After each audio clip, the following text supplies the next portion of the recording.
Le Grand Matin Sud Radio, 7h, 8h30, Patrick Roger. Il est 7h23, tout compte fait comme chaque matin avec vous, Éric Revel. Bonjour Éric. Patrick, bonjour à tous. Alors bientôt le salon automobile de Genève, la vague rétro est présente chez tous les constructeurs. On l'a vu d'ailleurs au salon Rétromobile il y a quelques jours où Sud Radio était en direct. Il y a la nouvelle vague qui va toucher Renault avec sa future R5 Vintage.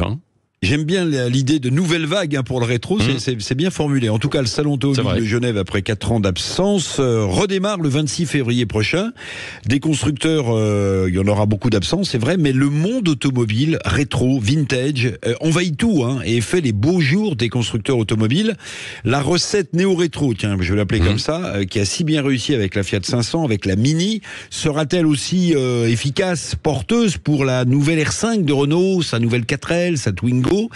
Eh ben, on aura la réponse le 26 février, en tout cas pour l'ouverture du salon de Genève, parce que c'est à ce moment-là, ce jour-là, Patrick, que Renault va dévoiler sa nouvelle R5 électrique avant une commercialisation cet été. Et Éric, il y a chez toutes ces voitures rétro des marqueurs, que ce soit Fiat, Renault ou la Mini d'ailleurs de BMW. Quels sont-ils ?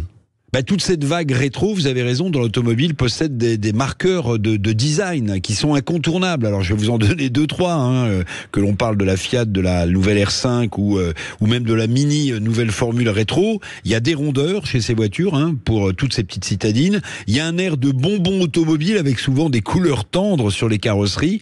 La potion néo-rétro, je l'appelle comme ça, a fonctionné à plein pour la Fiat 500, je vous le disais, pour la Mini. Alors, souhaitons le même succès, évidemment, à la R5 rétro de Renault. Oui, de quoi cette mode rétro dans l'automobile et ailleurs est-elle révélatrice, plus généralement donc, Éric, de nos sociétés fracturées et un petit peu perdues? Cette mode rétro dans l'automobile, mais aussi dans l'habillement, on refait des vieux blousons de cuir, comme dans les années 80.